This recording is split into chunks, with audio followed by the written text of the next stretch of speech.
we hebben in het verleden erover gehad van wie kan een grond in erfpacht krijgen en wie heeft de middelen om daarin te investeren, om een huis op te trekken. Gezien dat de infrastructurele kosten nu zo hoog liggen, dat voordat je het eerste steen kan leggen, dat je al een kleine $10.000 moet hebben geïnvesteerd, dat je aan de slag gaat. Dus vandaag herhaaldelijk dezezelfde vraag.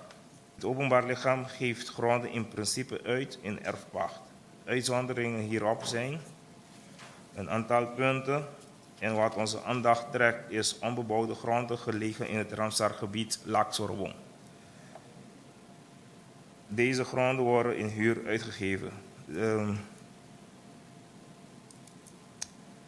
Geschiedenis heeft ons een les geleerd ook als het gaat om het uitgeven van terreinen in het Ramsar-gebied op Bonaire.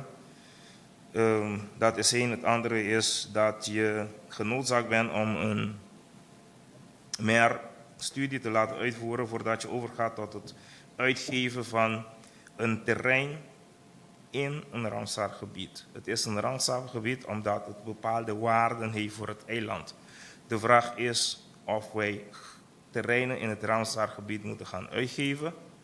De vraag is, willen we terreinen in Ramsar-gebied uitgeven gezien het feit dat je een meer moet gaan laten uitvoeren die veel geld kost. En zoals het verder in het rapport is omschreven, huur wordt in principe